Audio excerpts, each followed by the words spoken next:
अल्लाहुम्मा सल्लि अला रसूलिहिल करीम अम्मा बाद। अस्सलामु अलैकुम वरहमतुल्लाहि वबरकातुहू। मोहतरम नाज़रीन व सामिईन, आज हम ज़िक्र करेंगे दुश्मन से हिफाजत के मुताल्लिक़। दुश्मन से हिफाजत बहुत ज़रूरी है। आप देखें कि तकरीबन हर इंसान इस मामले में परेशान है कि उसके घर से बीमारी नहीं निकलती, बच्चे बीमार हैं, कारोबार बंद है, तो ये दुश्मन का काम होता है। और आजकल की दुश्मनी देखें कि पहले लोग थे तो वो एक दूसरे के सामने आकर एक दूसरे के से दुश्मनी निकाला करते थे, लेकिन इस दौर के अंदर जैसे आमिलीन हजरात हैं काले पीले वाले, तो अब तमाम दुश्मन जो है वो तकरीबन उनके पास जाते हैं, जाकर अंदरून खाना जो है यानी पोशीदा तौर पर जाकर अपने दुश्मन का बेड़ा गर्क करते हैं। जैसे जादू के मसाइल, तावीज़ात के मसाइल पेश आते हैं, या दूसरी सूरत दुश्मन ये ऐसा भी होता है कि अगर इंसान को अल्लाह रब्बुल इज़्ज़त ने रिज़्क़ दिया हो, अच्छा खा रहा हो, अच्छा पहन रहा हो, तो हसद के अंदर आकर भी वो अपने पैसे को इन आमिलों पे बर्बाद कर देते हैं। अगले को यानी दूसरे को बर्बाद करने के लिए, उनको न देख पाने के लिए, यानी वो अच्छा खाते हुए न देख सकते हो या अच्छा पहनते हुए न देख सकते हो, तो सिर्फ़ इस तकलीफ़ की वजह से यानी हसद, कीना, बुग़्ज़ की वजह से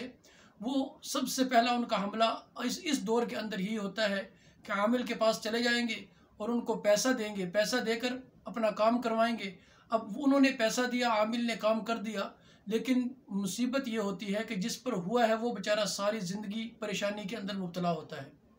उसको इलाज करने वाला नहीं मिलता। अगर कोई अच्छा आमिल मिलता है तो उसकी डिमांड ऐसी होती है कि इंसान पूरा नहीं कर सकता। तो इसलिए आज जो मैं ज़िक्र करूँगा वो सिर्फ़ इसी मकसद के लिए है कि अगर इंसान को ख़तरा हो अपने दुश्मनों से, और याद रखें जो भी जादू जूदू का मसला होता है, जादू का, तावीज़ात का, यानी सहर का मसला जो होता है, हमेशा को बाहर वाला नहीं होता, ये जहन में रखें। आपके अपने अजीज़ व अक़रबा होते हैं, तकरीबन 99% वो लोग होते हैं जिनका आना जाना भी आपके यहाँ काफ़ी होता है, आपके साथ मिलेंगे भी बहुत अच्छे तरीके से, खुश होकर मिलेंगे, लेकिन अंदरून खाना आपका वो बेड़ा गर्क करने के लिए, आपको बर्बाद करने के लिए पूरी कोशिश करते रहेंगे। इसलिए इस दौर के अंदर मैं तो कहता हूँ कि हर घर के अंदर एक फ़र्द का ऐसा होना ज़रूरी है जो इस अमल को करता हो, क्योंकि जब एक चार दीवारी के अंदर, एक घर के अंदर कोई एक शख्स भी इस अमल को करने वाला होगा, इंशाअल्लाहुल अज़ीज़ अल्लाह रब्बुल इज़्ज़त हर किस्म के दुश्मन से उसकी हिफाजत फरमाएंगे। चाहे वो दुश्मन इंसानी सूरत के अंदर हो, चाहे वो सहर जादू की सूरत में हो, चाहे वो जिन्नात की सूरत में हो, चाहे वो मुज़ी जानवरों की सूरत में हो, यानी किसी सूरत में भी अगर कोई यानी दुश्मन आपका हो जो आपको नुकसान पहुंचाना चाहता हो, किसी सूरत में भी, इंशाअल्लाहुल अज़ीज़ इस अमल के करने वाले और उसके घर वाले, यानी जो अमल करता है वो और उसके घर के तमाम अफराद को अल्लाह रब्बुल इज़्ज़त इस अमल की बरकत से महफूज रखेंगे। और अमल भी बहुत आसान है, आप अलैहिस्सलातु वस्सलाम की बताई हुई दुआ है और बहुत ही आसान दुआ है। तकरीबन मुसलमानों में से यूँ समझ लें कि 100 लोगों में से 99 या 95 लोगों को ये दुआ याद है। बस पढ़ने का तरीका आसान है, पढ़ने का तरीका आना चाहिए। आपने करना ये है कि हर नमाज के बाद, अमूमन नमाज के बाद हर इंसान दुआ करता है, अपनी आम दुआ के अंदर इन अल्फाज को शामिल कर लेना, ज़िंदगी का एक मामूल बना लें कि हमने नमाज के अंदर इन अल्फाज को, नमाज के बाद दुआ के अंदर इन अल्फाज को भी अदा करना है, और हदीस मुबारका के अंदर वो अल्फाज भी मौजूद हैं। और दुआ कौन सी है कि अल्लाहुम्मा इन्ना नजअलुका फी नुहूरिहिम व नऊज़ु बिका मिन शुरूरिहिम। अब जब आप कहेंगे अल्लाहुम्मा इन्ना के अंदर आप अपनी पूरी फैमिली का जो है ना, अपने घर वालों का एक जहन रखें, अपने जहन में रख के कि अल्लाहुम्मा इन्ना, अल्लाह मेरी तमाम फैमिली को,